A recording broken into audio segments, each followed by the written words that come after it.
prazer estar aqui novamente conversando com vocês, companheiras e companheiros de todo o país.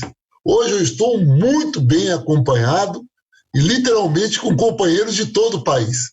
Estou aqui com José Ayrton, nosso deputado federal, já foi prefeito, tem muita história para contar para a gente, afinal de contas, ele foi prefeito logo no início, numa cidade que deu origem, inclusive, ao modo petista de governar. Então, José Ayrton faz parte da história. E Capuí, exatamente. Também foi candidato a governador no Ceará, quase ganhou as eleições, perdeu por muito pouco, e vai ajudar a gente aqui nesse debate. E também estou com um grande amigo aqui, que é o Pedro Kizai, de Santa Catarina. Olha só, do Ceará para Santa Catarina. Pedro, além de professor, um grande intelectual, já foi prefeito também, disputa agora de novo, é pré-candidato a prefeito, e é um dos companheiros que reflete muito dois assuntos. Normalmente nós temos parlamentares que discutem educação, é normal, e temos um grande número e são muito competentes, e o Pedro Kizai faz isso. Mas ele também discute muito a lógica da gestão pública das cidades, tanto que ele tem livros escritos sobre ISSQN, que é uma área que me atinge também, e tantos outros assuntos que envolvem a gestão de municípios. Então, quero dizer a vocês que é um prazer estar aqui, e para passar a palavra para cada um, eu já vou fazer uma provocação. Nós vamos dividir o nosso tempo aqui em dois momentos que eu já havia conversado com vocês. Primeiro, a conjuntura. E o seguinte, dentro dessa conjuntura, o pós-pandemia. Afinal de contas, o que estamos vivendo é muito difícil. O mundo todo vive uma grande crise sanitária, de proteção social e econômica. Mas o Brasil consegue ter, além dessas três grandes crises, que são gigantescas e levam o povo à morte, então uma quarta crise, que é a crise política. Afinal de contas, temos um presidente absolutamente incompetente, insensível, onde tem só uma foto que, para refletir isso, hoje ele estava comemorando o Dia da Independência dos Estados Unidos, que é hoje, 4 de julho, com o embaixador dos Estados Unidos, com o embaixador do Brasil, todo mundo sem máscara, numa festa, como se estivéssemos vivendo numa época de normalidade. Por isso, nós sempre em nossos debates, nós colocamos que Bolsonaro é um genocida, mas ele não é um genocida só pela maneira que ele se comporta no enfrentamento à Covid-19. Ele é um genocida pela maneira como ele se comporta na política econômica, na política social, em tudo aquilo que se refere ao Estado brasileiro, à nação brasileira e ao seu povo. Esse é o debate que nós vamos iniciar agora e vamos provocar. Inclusive, essa minha introdução foi para fazer uma primeira provocação. Vamos ouvir primeiro o Pedro Kizai, depois o nosso companheiro José Ayrton. Pedro, boa noite, fica à vontade. Boa noite, Enio Verri, nosso líder da nossa bancada na Câmara dos Deputados, que lidera a maior bancada de deputados federais do Parlamento Brasileiro. O José Ayrton, meu colega, deputado já há 9 anos no Parlamento. É uma alegria partilhar com o José Ayrton, porque, além da experiência como parlamentar, como deputado federal, também a experiência na gestão pública, e nesse momento, quando você nos provoca também para falar sobre municípios, sobre gestão pública, sobre pós-pandemia, eu acredito que com José Ayrton a gente pode fazer um bom debate e dar a nossa contribuição a partir da experiência humilde de cada um de nós. Primeiro ponto, e a tua provocação. Nesta conjuntura, e quando você fala, eu fiquei indignado quando o Bolsonaro veio hoje para Santa Catarina, e veio e deu um sobrevoo e foi embora. Visitou pouquíssimos lugares, porque ele tinha que voltar para almoçar com o embaixador dos Estados Unidos. Olha o absurdo. E nós queríamos que ele visitasse as regiões do Estado, fosse ver o estrago, né, além das mortes, o estrago de patrimônio, do espaço público, do espaço particular de famílias, de empresas. Eu hoje visitava um espaço que foi todo destruído, e ele faz uma visita protocolar para fazer de conta que veio para ver os problemas de Santa Catarina e retornou para fazer e almoçar com o embaixador dos Estados Unidos para mostrar a subordinação, essa relação subalterna de ajoelhar-se diante dos interesses do Trump e dos norte-americanos. E por isso que se coloca sempre, e você, Enio, como líder, a soberania nacional. Você vê agora, essa última semana, do Intercept, Agência Brasil, mostrando e denunciando que a própria estrutura judicial da Lava Jato, a serviço dos Estados Unidos, para fortalecer empresas americanas, para destruir as empresas brasileiras, as melhores, que eram referência mundial em estrutura, em infraestrutura, energia, óleo e gás e construção. Meu irmão morou muitos anos na capital catarinense, Curitiba, trabalhou, inclusive, em Angola, para empresas brasileiras fazendo obras nos países do mundo inteiro. Então, esse é o primeiro ponto. O segundo, está claro, e você, líder, tem sido uma referência para mim, quando você diz que esta crise, ela é uma crise ambiental, que também produz a crise sanitária, e o Brasil não respeita a dimensão e a riqueza da biodiversidade que tem para incluir o Brasil na cena mundial, inclusive economicamente, socialmente, e aproveitando a riqueza da biodiversidade, preservando e fazendo dela ciência, tecnologia e inovação. Segundo ponto, a crise sanitária. O próprio ex-presidente da Colômbia, tem que ouvir o ex-presidente da Colômbia produzindo, diz, é loucura o que esse presidente do Brasil está fazendo. É um país grande, continental, que deveria ser exemplo para nós na América Latina, é o pior exemplo na América Latina. É o que contamina maldosamente, negativamente, a forma como está enfrentando a pandemia. Quando os cientistas dizem que de 60 mil poderia ter evitado 44 mil, se a postura do governo fosse de aglutinar, de agregar, de coordenar uma política de defesa sanitária e de defesa da vida do povo brasileiro, teríamos outro resultado. Portanto, não é um vexame, não, é uma tragédia, por isso que tu fala em genocídio.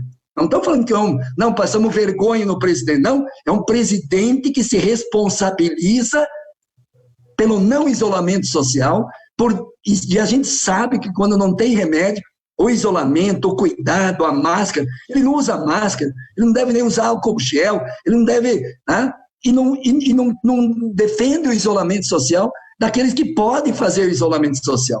E por isso que está ficando claro, e você é economista, né, Enio? Está ficando claro que o não cuidado com a vida faz o quê? Goiás voltar de novo com o lockdown, Mato Grosso, que estava se descuidando, está lá em quarentena e lockdown, Porto Alegre voltou a fechar, Curitiba tem problema, São Paulo tem problema, e vive essa tensão. Cuidar da saúde é cuidar da economia e voltar mais rápido a economia. Então, esse falso debate é porque eles querem esconder seus verdadeiros interesses. De um lado, não se preocupar com quem está morrendo, e de outro lado, arrastar a crise econômica para aquilo. Não sei se o José Ayrton e você concordam, para arrastar o pós-pandemia para privatizar tudo no país, para desmontar o patrimônio público, para avançar a privatização. Novo ministro da Educação, quem sabe, se for as últimas consequências do que ele escreveu no livro, vai privatizar a escola pública, universidade pública. Olha, quem está ser o gestor do Ministério da Educação. Então, eu termino aqui dessa questão para a crise política e já concluo para passar a bola para o José Ayrton para não monopolizar aqui a conversa.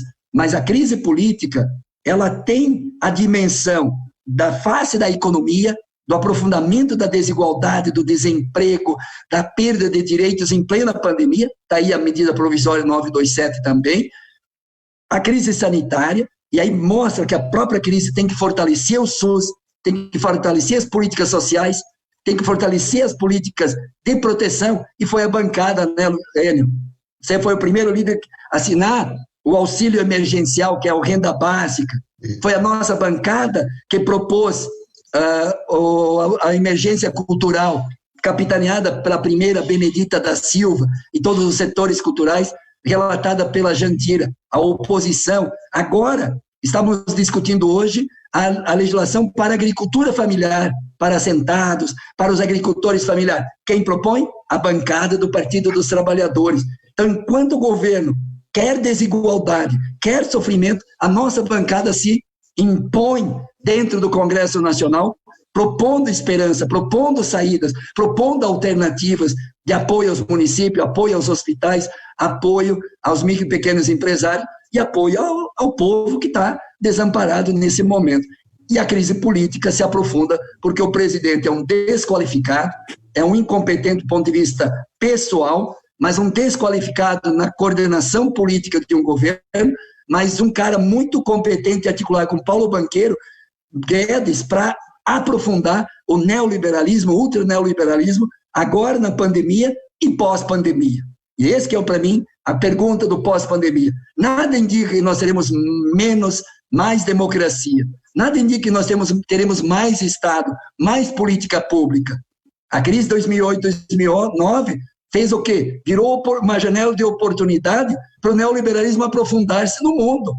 Com a austeridade fiscal nos Estados Unidos, a austeridade fiscal na Europa, perda de direitos trabalhistas, previdenciários, sociais, como no Brasil, com Temer, e agora com mais agressividade e violência com Bolsonaro. Então, concluo a minha fala que nós precisamos reagir, nós precisamos mobilizar a sociedade brasileira, que o pós-pandemia, não só agora está sendo uma tragédia, mas o pós-pandemia não tenha mais neoliberalismo, menos Estado, menos política social, menos política econômica que inclua e distribua a renda. Pedro, muito bem. Eu tenho uma notícia para você e para vocês, Ayrton. Agora há pouco, na CNN, foi informado que o Bolsonaro não aceitou o secretário de Estado de Educação, o Feder, para ministro. Mais um que caiu. Mais um que caiu. Oh, caiu Ayrton. É a segunda viúva porcina, aquela que foi sem nunca ter sido. Né? Nós temos esse ditado aqui, a volta dos que não foram. Boa. Zé Ayrton, e essa conjuntura aí, como que você está vendo? O Pedro fez uma intervenção muito boa da conjuntura e olhando um pouquinho só o futuro, que a gente vai conversar depois. Mas como você vê essa conjuntura hoje? Olha, primeiro quero dizer a minha satisfação e alegria de participar com você, meu líder, grande companheiro, amigo, né, uma das grandes lideranças nacionais. Hoje o nosso líder Enio Verri, é um orgulho grande, um prazer, tenho uma admiração muito particular por você. Meu companheiro, grande batalhador, né, o Pedro Kizai, que assim como eu tivemos uma experiência no poder local, no executivo, e a gente, de certo modo, vem contribuindo para que a gente possa ver um país melhor, um país que possa nos dar orgulho, né, da nossa pátria, da nossa nação. Infelizmente, o Brasil hoje vive essa crise sem precedente na nossa história. Como diria o nosso Arlen Quinaglia, é uma crise sistêmica, porque é uma crise que envolve os setores econômicos, ambiental, cultural, da saúde, né, com a crise sanitária, e a crise econômica e a crise política. Então, um conjunto de fatores que faz com que o Brasil está vivendo uma verdadeira tragédia em todos os aspectos, e isso, infelizmente, nos deixa numa situação, além das dificuldades que nós estamos passando, dentro do contexto do cenário internacional. O Brasil, como nós sabemos, com o presidente Lula, resgatou a esperança do nosso povo e colocou o país dentro de um patamar de credibilidade internacional nunca antes visto na história desse país, né? O Brasil conseguiu, inclusive, naquela época, pagar os juros da dívida externa, porque naquela época, a nossa bandeira, né, era fora FMI, né, e o Brasil conseguiu sair dessa encruzilhada e, infelizmente, nós conseguimos muitos avanços extraordinários em todas as áreas, mas, infelizmente, houve, a meu ver, nós subestimamos a força do capitalismo internacional, que articulou setores econômicos, políticos, militares, judiciário, a mídia, e deram um golpe contra a presidente Dilma, né, com um discurso de falso moralismo, e, infelizmente,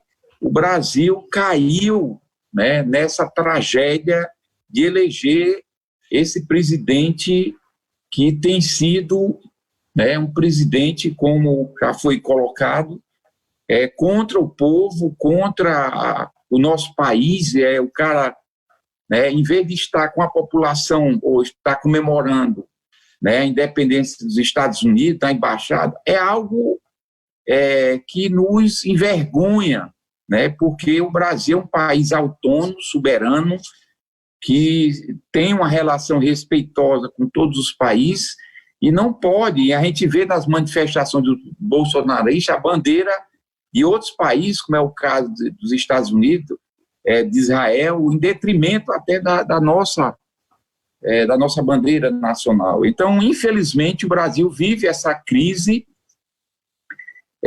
que é uma crise do capitalismo internacional.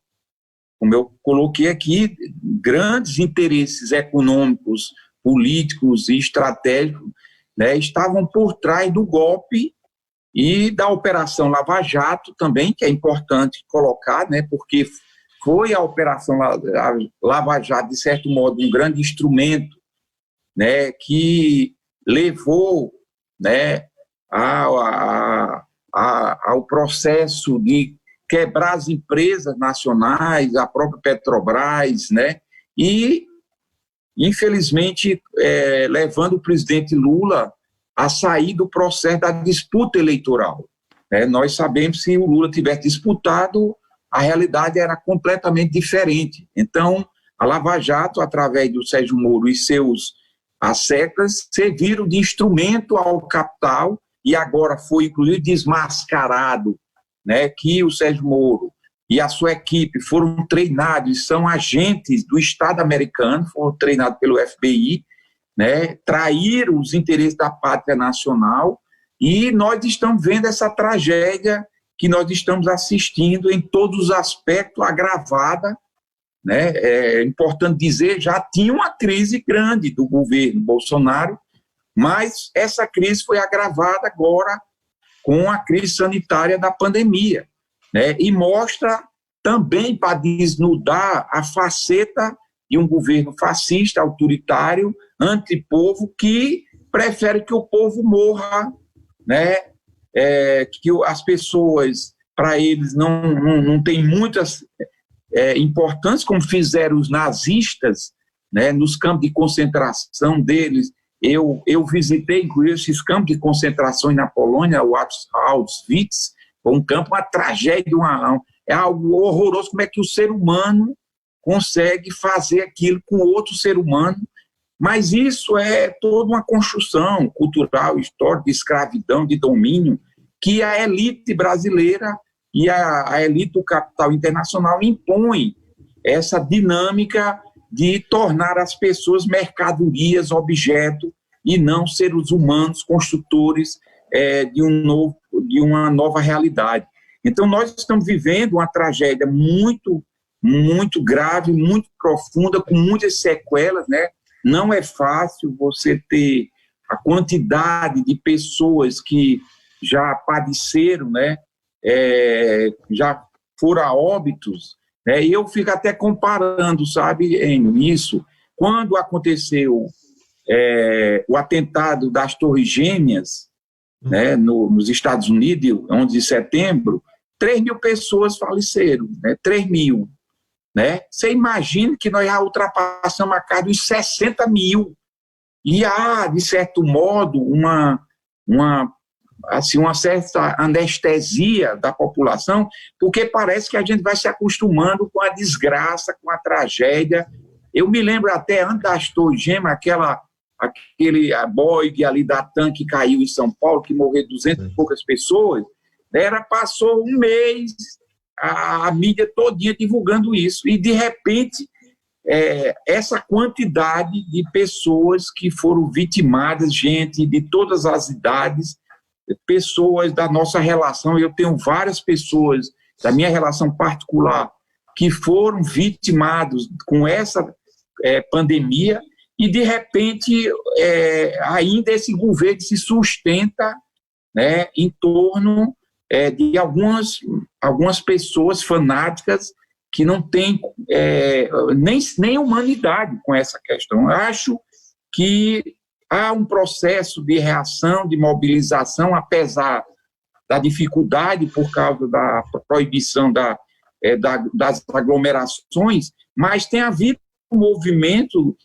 social de reação em vários setores, e nós sentimos que a população brasileira começa a despertar, na sua grande maioria, para que a gente possa, né, dar um basta a todo esse desgoverno que está aí, e que é urgente a gente trabalhar no sentido de não só caçar a chapa, porque foi uma eleição fraudulenta, baseado na mentira, né, nos fake news, nos robôs, né, toda na enganação que foi feita para iludir e induzir a população a votar, né, numa pessoa louca dessa. Então, nós precisamos pressionar, alertar a sociedade para cobrar da justiça brasileira que tome as providências, porque isso é um escândalo do que aconteceu nas eleições passadas presidenciais.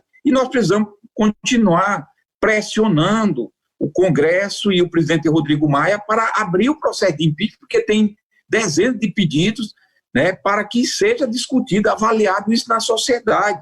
Então, nós precisamos, eu acho que esse cenário é um cenário de reflexão, mas é um cenário de mobilização, é um cenário em que nós estamos discutindo, inclusive, um projeto para resgatar o país, para apresentar uma proposta factível que resgata a esperança do país, do nosso povo, porque nós precisamos sair dessa tragédia com um projeto, né, que traga a esperança da população, e, ao mesmo tempo, nós precisamos, né, fazer esse trabalho de articulação, de mobilização social, para que nós possamos ter novas eleições no Brasil. Não dá, não chega, não tem que aguente mais.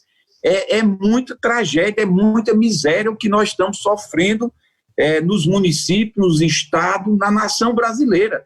Então, acho que nessa tragédia toda, né, nós podemos, né, dizer que nós estamos numa fase assim, muito crítica para que a gente possa resgatar a esperança do povo brasileiro. Eu penso que esse processo que nós estamos vivendo deverá servir como algum aprendizado, porque, né, a história às vezes se repete como tragédia, né, mas nós precisamos aprender com as lições do passado, do presente, para que o nosso país, que não merece estar nessa situação de vergonha que nós estamos passando e de sofrimento e de atraso social, né, é um momento que nós precisamos pensar, refletir sobre qual é o Estado que nós queremos,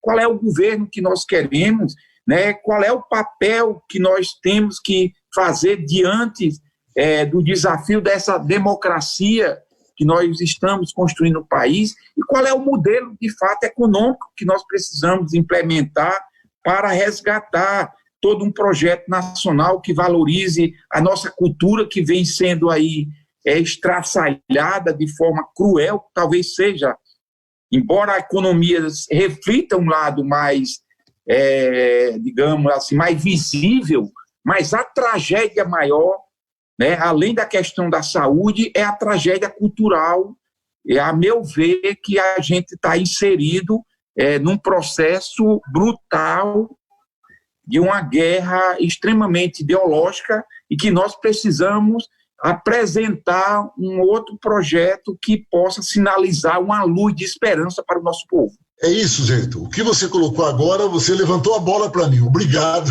Você deu uma de jogador agora. Você me jogou a bola assim, prontinha.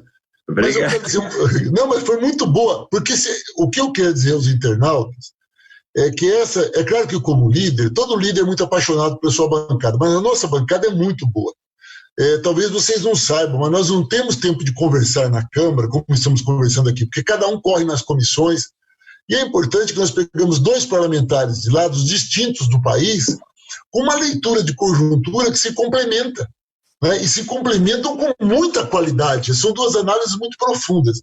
E eu queria pegar exatamente essas 2 análises, e eu me pego pensando, assim como o Kizai, o Zé Ayrton já me disse antes que tinha feito, hoje, nós temos vários encontros hoje que são os encontros municipais. E nós, deputados federais, somos convidados a fazer análise de conjuntura. E a primeira coisa que perguntam para a gente nos encontros é o seguinte, mas como que pode o Bolsonaro, que cometeu tanto crime de responsabilidade, fez tanta coisa errada, está solto, e o Lula não tem seus direitos políticos, foi preso e tiraram a Dilma? O que está acontecendo? E aí, Zé, você pegou na essência que o Pedro Kizai colocou, a importância da denúncia do Intercept contra a Operação Lava Jato. Olha, às vezes as pessoas falam assim, o Bolsonaro criou o Moro. Não é verdade. O Moro criou o Bolsonaro. Vamos pensar bem nisso. A Operação Lava Jato, ela vem subordinada aos interesses americanos, vocês disseram isso, prestando contas ao FBI, olhem só, aprendendo as táticas com o FBI, não utilizando a Constituição nem a legislação brasileira, mas utilizando o lawfare, que é um modelo de legislação americano, do qual o direito brasileiro não é vinculado, mas sim ao romano, que é o nosso, desenvolve uma técnica que coloca a Polícia Federal, os setores da Polícia Federal prestando serviço aos interesses do Moro, do Dallagnol, todo esse grupo. E vejam, o Moro, ele sai do governo Bolsonaro denunciando o Bolsonaro e dizendo que Bolsonaro queria subordinar a Polícia Federal aos interesses dele. Isso é um crime, é verdade. Mas quando o desembargador de Porto Alegre, num domingo, determinou a liberdade do Lula, o Moro estava de férias e o Valeixo, que era o superintendente da Polícia Federal do Paraná, não cumpriu a ordem do desembargador, mas cumpriu a ordem do juiz de primeira instância, que era o Moro, que estava de férias e não libertou Lula, o que é isso? Ora, então, na verdade, a Operação Lava Jato, como foi dito hoje na grande imprensa, nada mais era do que um movimento político, ideológico, de direita e subordinado ao capital financeiro. Então, quando hoje nós falamos do Paulo Guedes, que o Paulo Guedes, viu, ele não vai esperar acabar a pandemia, ele já anunciou que em outubro vai fazer um IPO, uma venda de ações da Caixa Econômica, já está colocando a venda subsidiárias da Petrobras. Então, eles estão desfazendo do Estado, estão reduzindo o Estado, vendendo um instrumento de justiça social que são nossas estatais. Mas para chegar no Paulo Guedes, precisou uma construção. Essa construção começou pela Operação Lava Jato, que hoje está desacreditada, hoje a população começa a enxergar o que está acontecendo, tudo isso, é verdade. Mas quem denunciou tudo isso fomos nós. Fomos nós que denunciamos. Ontem eu fui entrevistado por um jornalista de um grande jornal, ele me ligou, me procurou como líder. Líder, o que você acha dessa denúncia contra José Serra e esses milhões que ele tem na Suíça? O que você tem a dizer? Eu respondi o seguinte, mais uma vez, o PT já dizia isso há muitos anos. Quando é o PT, é rapidinho, é 15 dias. Quando é o PSDB, olha Eduardo Azeredo, 20 anos e não aconteceu nada. O Serra precisou de completar 80 anos, está doente, não consegue nem caminhar. Agora que ele está sem condições nenhuma, vocês vêm aqui pesquisar, ver o que está acontecendo. E o Aécio? Por que não acontece nada com o Aécio? Então, na verdade, você tem um Estado brasileiro que historicamente foi privatizado, porque o Estado brasileiro sempre teve serviço da elite, né, da iniciativa privada. Ele está a serviço da classe dominante e ele também é um instrumento de perseguição àqueles que fazem sombra à classe dominante. Só entendendo esse conceito de Estado é que a gente pode refletir e entender melhor o que aconteceu com um partido que dirigiu o país por 13 anos com tanta competência, começando lá com o Zé Ayrton, lá em Japuri, lá. Que ano que foi, Zé Ayrton? Icapuíma. E Capuí, desculpe, em que ano que foi? Em que ano? Capuí foi a primeira. Lá no Acre. Isso. A experiência, ela começou em 85. Então, veja só. Nós começamos em 85 para terminar em 2003 dirigindo esse país. Fizemos tudo isso que fizemos. E aí só tinha um jeito de nos segurar. A Operação Lava Jato, o golpe na Dilma. Como não foi suficiente, eles achavam que seria o suficiente, a prisão de Lula. Então, a prisão de Lula é o símbolo do instrumento que foi a Operação de Lava Jato, do Estado a serviço da elite, para fazer com que Bolsonaro chegue a esse estado de destruição. E, por fim, o que eu quero salientar aqui para a gente fazer outra rodada, é que esse Estado, eu até tinha uma esperança, confesso a vocês, estive em Brasília 15 dias, fiz muitas reuniões, que nós tínhamos um setor a gente chama de centro hoje, mas é de direita, né? Mas tinha alguns setores à direita que não eram do centrão, mas que estavam conversando com a gente, concordando que o Brasil não aguenta Bolsonaro até 2022 e que o impeachment tinha que acontecer. Quando o Bolsonaro viu que isso estava acontecendo, ele fortalece o centrão, faz esse acordo que ele está construindo ali com o próprio centro, não falando besteira, se afastando das multidões, ficando quietinho, até por conta o Queiroz está fazendo sombra para ele. E aí esse próprio centro que falava que tinha pedido impeachment, e veja aí o Fernando Henrique, falando o quê? Não, deixa ele terminar o mandato, nós temos que segurá-lo, nós temos que fazer ele ficar quietinho, ou seja, temos que domesticá-lo. Ora, para nós, que somos o Partido dos Trabalhadores, nós entendemos que Bolsonaro não tem que ser domesticado, Bolsonaro tem que sair. Nós entendemos que Mourão não tem que assumir a presidência, porque derrubar o capitão para pôr o general não muda nada, porque tanto um como o outro vai manter o Paulo Guedes, e se manter o Paulo Guedes, mantém a política de miséria, de exclusão e de entrega do Estado brasileiro.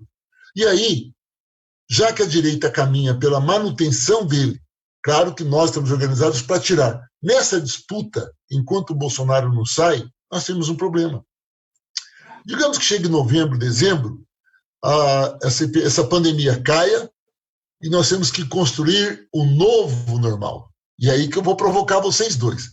Porque eu ouvi já companheiros no campo de esquerda, e eu não concordei, lógico, dizendo que nesse novo normal nós vamos ser mais solidários, vamos ser mais fraternos, vamos ser menos consumistas, que nós vamos procurar ter uma sociedade mais justa. Eu tenho dificuldade de crer isso, porque se nessa crise toda os bancos aumentaram a taxa de juros ao invés de diminuir, se as empresas que têm monopólio sobem o preço dos seus produtos ao invés de diminuir, que novo normal é esse? E dentro desse novo normal, como é dirigir um município com a economia em frangalhos? Porque o município já é engessado pela lei de responsabilidade, pela Constituição, já não tem dinheiro para nada. O Estado, enquanto ente intermediário, quebrado, e a União com uma política econômica fiscalista como a do Paulo Guedes, que não vai querer distribuir dinheiro para ninguém. Como vocês dois, que têm muita experiência acumulada, como é que vocês veem esse pós-pandemia? Para onde vamos? Vai, Pedro, depois o Zé Ayrton. Vai, Pedro. Desliga o microfone, Pedro. Microfone. Ele saiu aí. Isso, estou sem o microfone. Eu acho que essa é uma pergunta central que permite a nós, que somos oposição ao governo Bolsonaro e à sua política, e não só ao Jair Bolsonaro, mas a toda a sua política e seu governo, e por isso a defesa do impedimento à sua continuidade, e, portanto, essa defesa muito bem feita por ti, Hélio, e, ao mesmo tempo, a esquerda precisa apresentar o que quer desse futuro da pós-pandemia. Por quê? Porque eu respondo de duas formas a tua provocação. Porque o que o Bolsonaro vai fazer, se ele não deixar o governo, a gente sabe. A gente sabe. É aprofundar a política econômica neoliberal, desmontando a soberania nacional, desmontando o nosso patrimônio nacional. Esta semana, o Congresso, o Senado acabou de votar a privatização da água e do saneamento, um bem fundamental do ser humano brasileiro. Como vai ficar?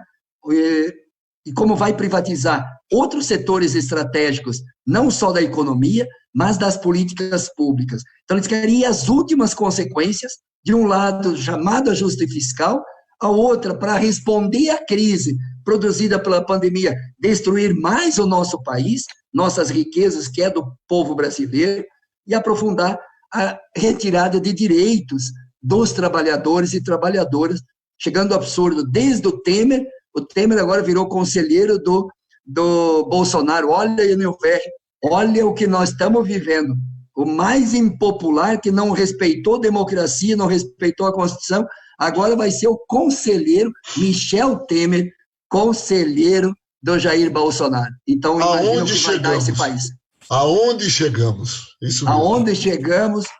Michel Temer saindo da toca para ir lá falar para o Bolsonaro: cuida do teu discurso, não faz tanto, continua o neoliberalismo, continua tirando direitos dos trabalhadores, continua vendendo tudo, continua tudo isso, mas só cuida das tuas conversas. Olha o absurdo de que nós estamos vivendo nesse país. Então, o que o Bolsonaro vai fazer na pós-pandemia, a minha posição, é um pouco o que o Enio defendeu aqui também, na minha manifestação. Eles vão continuar com a agenda neoliberal, ultraliberal, que tira direitos, tira políticas públicas. Olha, Enio e o José Ailton, nós já fomos prefeitos.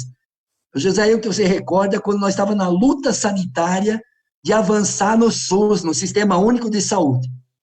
Nós tínhamos só Fundef, o governo do PT criou Fundeb para a educação infantil. Quando eu fui prefeito, não tinha creche financiada pelo governo federal. Eu fui relator do Brasil Carinhoso, botando mais recursos para o transporte escolar, para o pagamento de professores, para merenda escolar, para livro didático, que não tinha nada na educação infantil do governo federal, nem no ensino médio. O Fundef, pro Fundeb, e agora queremos o novo Fundeb para ter mais recursos do governo federal para municípios e estados. E, portanto, nós, nesse momento que a gente faz a crítica radical ao atual governo, e após pandemia, se ele mantém essa agenda, ele diminui o mercado de massa nacional. Então, qual o setor que vai se beneficiando? Nem da política econômica, da conjuntura internacional, do fator China, a China importando proteína, importando minérios. Então, esse setor exportador, como a minha região aqui do oeste de Santa Catarina, ele continua exportando. Ele tem menos impacto no emprego que outros setores. Mas toda a economia voltada para o mercado de massa, onde o trabalhador tem menos salário, onde tem milhões de desempregados, onde tem superexploração dos aplicativos aí, que a gente viu essa semana, a superexploração, a servidão, quase escravidão, de 4, 5 milhões de brasileiros. Então, após pandemias dessa agenda, a gente já sabe. Nós temos que pensar uma outra perspectiva. Então, quando a gente vê a exposição de grandes economistas nossos, como nessa semana, com a Aloysio Mercadante, com outros economistas de grandes universidades brasileiras, nós temos que mudar a política econômica, esse é o ponto de partida, e nós temos que projetar esse futuro, né? Apoiando a agricultura familiar que produz o alimento, apoiando as políticas públicas. As pessoas não têm ideia, quando eu falava do SUS, o que é não ter SUS nesse momento de pandemia. Se já é uma tragédia, tu imagina sem o SUS. E esses privatistas querem desmontar o próprio SUS e fragilizar o próprio SUS com a emenda constitucional 95. Então, no pós-pandemia, tem que revogar a emenda constitucional 95, que congelou para 20 anos investimento em educação. Educação é fundamental. Eu sou professor, você é professor, hein? Qual é a melhor herança que a gente deixa para um país? Um Lula que cria 18 universidades, centenas de campos, institutos federais. Aqui em Chapecó, a segunda universidade de Santa Catarina tem sede em Chapecó depois de 50 anos. Tem instituto federal em todas as regiões do nosso país. Então, o pós-pandemia não pode ser pós-pandemia com Bolsonaro. Não pode ser pós-pandemia com Paulo Guedes. As pessoas têm que compreender isso. E, compreendendo isso, tem que pensar uma outra política econômica, um outro tipo de governo que possa incluir emprego, distribuição de renda, distribuição de oportunidade. E o debate eleitoral dos municípios vai ser uma oportunidade. Vai ser uma oportunidade de mostrar o bolsonarismo para onde eles estão caminhando, na cultura, na saúde, na educação, na infraestrutura, no emprego, na economia, no país como um país-nação, que tem que ter autoridade como um país de um tamanho que o continente, o Brasil, e verem um cara ajoelhado, beijando e mostrando as botas do Trump. Isso é um escárnio para nós brasileiros. Isso é uma ofensa para nós brasileiros, o que o presidente hoje fez lá também. Então, Enio, eu quero terminar minha fala dizendo que esse momento é o momento, mesmo que tendo pandemia, aproveitar a rede social, aproveitar essas tecnologias para projetar esperança. Eu sou muito adepto ao Papa Francisco, de uma nova economia.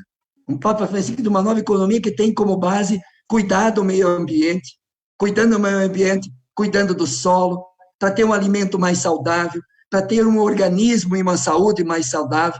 A pandemia está nos fragilizando, mas, ao mesmo tempo, apontando o futuro. Fortalecer o SUS, fortalecer a escola pública, da creche até a universidade, fortalecer a ciência, a tecnologia, produzir um novo modelo industrial no Brasil. Não é possível o Brasil importar máscara da China. Não, o mundo inteiro importou máscara da China. Isso é um absurdo. Nós temos que industrializar o Brasil. Bem, pensar ciência, tecnologia e inovação. Mas tudo isso, Bolsonaro é contra, é inimigo dessas propostas. Então, acho que nós temos que produzir esperança, utopia. O debate municipal, o debate estadual e nacional tem que caminhar nessa direção, Enio. Então, eu quero te cumprimentar, Enio, por você aglutinar e agregar a nossa bancada de profunda crítica ao atual governo, de trazer o legado do que nós transformamos esse país, na vida de milhões de brasileiros que tiveram oportunidade, inclusive os jovens, agricultor, trabalhador. Te imagina, Enio, a gente vê na nossa universidade filho de agricultor, filho de trabalhador, estudando medicina, fazendo um curso, sendo doutor. Eu ser convidado para uma família de agricultores, deputado Pedro, vai para a formatura do nosso filho, que está se formando em medicina na Universidade Federal. Pô, não tem alegria maior. E o cara mesmo a transposição do São Francisco agora, né, que é uma obra do sonho do Lula, do filho de Garanhuns, que projetou o projeto, que vinha de longa data, mas teve que ter um cara que tivesse coragem, que tivesse força, como teve o presidente Lula. Então, e o futuro? Eu acho que nós temos que projetar o futuro e a esperança de como que a população vai perceber que a esquerda, que o PT, pode ser alternativa a esses aventureiros desqualificados que produzem uma vergonha no mundo inteiro do nosso país. E aqui em Santa Catarina não é diferente, né? Governador com vice-governadora brigando, já tem CPI, já tem denúncias, então, uns aventureiros que ganharam a eleição na onda e que agora não tem condições nenhuma de governar um estado como o nosso estado catarinense. O povo precisa compreender isso, porque se equivocou na escolha da mudança, do novo, da antipolítica, da criminalização da política, da demonização da política, e inclusive das nossas lideranças, e aí falo, e para mim concluir, quem sabe o Aécio Neves está escondido e é um fantasma nesse período de pandemia. Onde que está o Eduardo Cunha?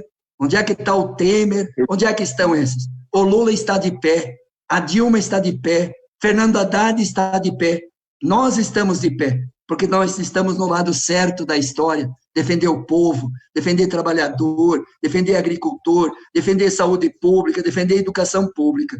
Então, é nessa nova economia, nova política, que eu acredito que o Papa Francisco, com as grandes lideranças nossas nacionais, que nós podemos projetar o nosso futuro. E que nós, o povo brasileiro, se equivocar pela nova política, que é tão velha, que está comprando o centrão para se manter, tão velha, que está ligado à milícia, tão velha, que está ligado à corrupção, tão velha, que está ligado a rachadinhas e milicianos, né? E a violência, e a morte, e assassinatos. Isso não tem nada de nova política. Nova política é incluir o povo brasileiro na política pública. Por isso, Enio, parabéns pela tua liderança. É um privilégio estar partilhando contigo esse diálogo, junto com José Ailton. eu, como fiz 4 anos de teologia, eu sou muito crítico à atual situação, mas eu sou extremamente, como diz Ariano Suassuna, nem otimista, nem pessimista, mas um realista esperançoso com o nosso Brasil. O Brasil tem jeito, e eu que sou das ferrovias, o Brasil tem jeito, né? E não tenho dúvida que nós vamos mudar esse Brasil, porque esse Brasil é um outro Brasil, é possível, e um outro Brasil é necessário. Obrigado, Pedrão. Zé Ayrton, você também tem um outro Brasil, qual a sua avaliação? Eu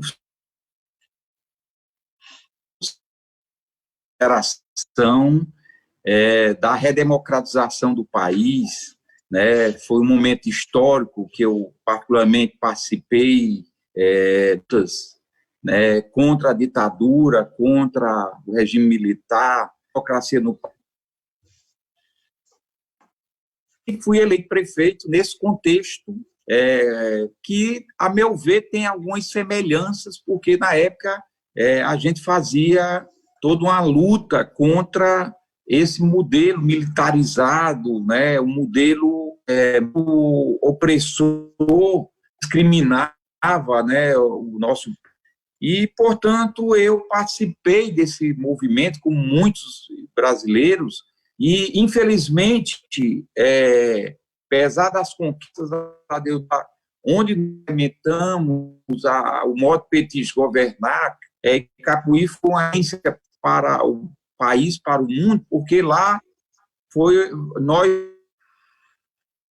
damos o orçamento participativo, né? O portal da que está inspirado aí era a prestação de conta nas paredes da cidade. Quando o Lula chega lá e vê, ele se encanta com aquele modo, e também com as políticas públicas que nós implementamos, que se tornaram políticas nacionais, os agentes de saúde, o Programa de Saúde da Família, o Fundef, que hoje foi a experiência iniciada no meu governo, né? E que, a meu ver, foi uma revolução em 96, e que nós tivemos grandes transformações nesse processo. Quero dizer também que, apesar do nosso caso de experiência, infelizmente o país se enganou nesse processo em muitos momentos, né? Como se enganou com o Collor, né? O Collor era o caçador, derrotou a bandeira da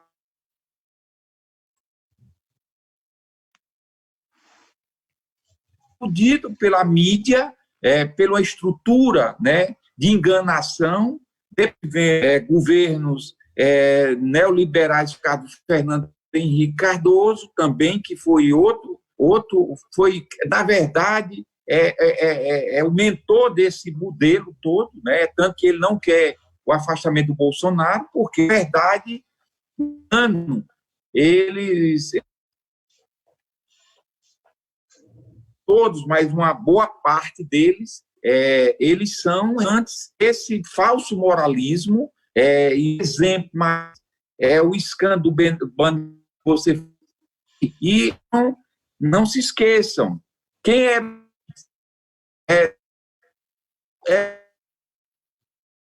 Moro, e o Sérgio Moro engavetou isso aí. Não sei se é bom as pessoas terem a memória, porque é um juiz que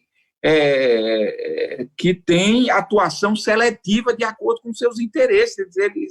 Eles são tucanos, né? Não se esqueça, o pai de Sérgio, fundador do PSDB, ele é adepto da mesma ideologia, e eles mantêm, né, e fizeram essa armação toda e estruparam o poder judiciário brasileiro com conivência de uma elite também, em todos os aspectos, que aparelharam as estruturas, né, e isso está desmontado, toda essa farsa que desagou nessa tragédia do Bolsonaro. Eu penso que a pós-crise, primeiro, não tem pós, tem nós continuarmos alertando a sociedade, na minha leitura, que nós precisamos mobilizar a população, nós precisamos organizar uma frente para resgatar os nossos direitos. Nós precisamos apresentar uma proposta para o mundo. Inclusive, eu penso que nós precisamos articular um bloco do ponto de vista político, do ponto de vista que tem articulação, para que nós possamos apresentar para o mundo um novo projeto, né, para os outros países perceberem que o Brasil tem, sim, possibilidade de resgatar um novo projeto de desenvolvimento com investimentos em setores que possam mudar a realidade socioeconômica, política e cultural do nosso país. Eu temo muito, sabe, Enio e Pedro, e a todos que estão nos assistindo, porque como eu já tenho, como Lula, né, uma caminhada, e como eu sou do Nordeste, vocês são do Paraná, mas aqui o Nordeste, e como eu fui candidato a governador 2 vezes, né, eu fui nos momentos mais cruéis, 98 e fui em 2002. E eu presenciei, como muitos, a tragédia social, econômica, a tragédia da miséria, da pobreza, da mendicância, né, da desestruturação social que o país vivencia. E eu estou percebendo essa situação grave que nós estamos vivenciando, né, numa regressão sem precedentes. E a saída, eu penso que é nós, além da mobilização, da nossa luta no parlamento, nossa luta nas gestões municipais, porque nós precisamos mostrar o que, por exemplo, Icapuí foi um espelho para muitos do nosso país, para aqui no meu estado, né, a gente sinalizou que nós poderíamos construir mais e melhor para a população, fazer melhor a educação, a saúde, políticas de inclusão social, de melhoria da qualidade de vida. Eu sou o exemplo vivo de uma história de transformação, de superação, como o presidente Lula.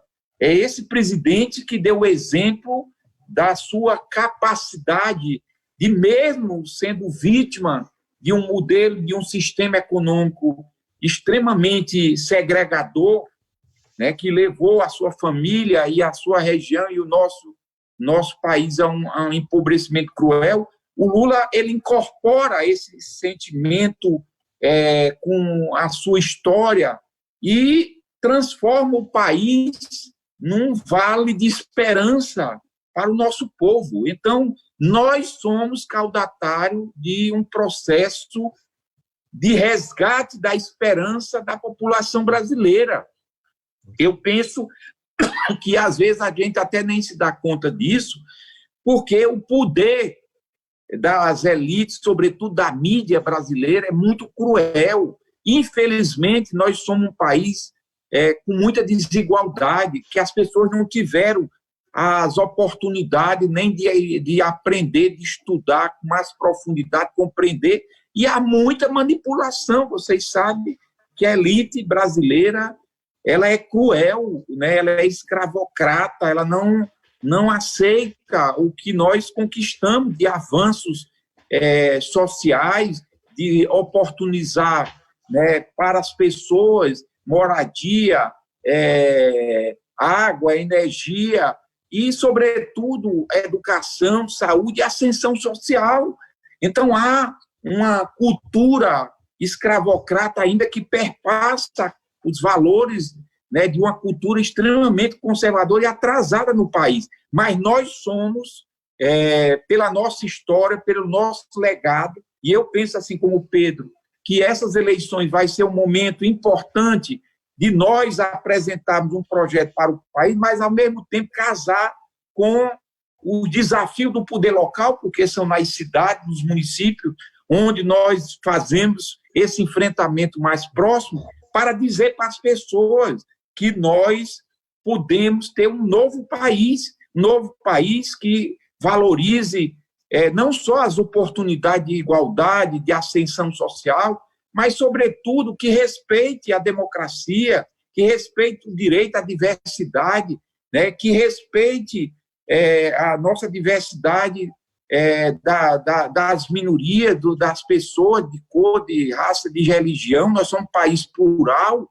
e que nós precisamos tornar essa energia uma força ativa num processo de resgatar nossa esperança. Então, eu sou otimista porque, assim como muitos, né, sobrevivemos a um regime cruel, que matou e massacrou muitos brasileiros, a juventude brasileira, a própria presidente Dilma e o presidente Lula são exemplo dessa esperança.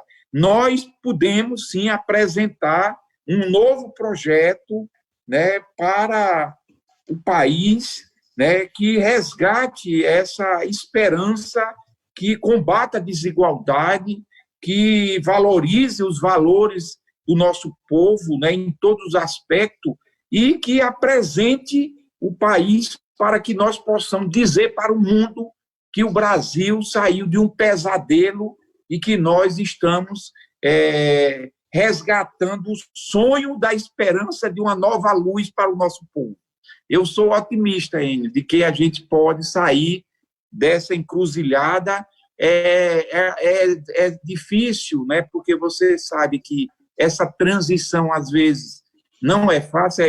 Me vem à memória aqui a alegoria da caverna, né? A luz, a esperança, ela cria dificuldades iniciais, mas eu creio que nós podemos, sim, e daí o nosso papel, nossa responsabilidade, e eu penso que o PT e a nossa bancada têm dado uma contribuição extraordinária, e por isso eu quero aqui lhe parabenizar, né, pelo seu trabalho, pela sua capacidade de articulação, né, de nos engajar nessa luta ainda mais.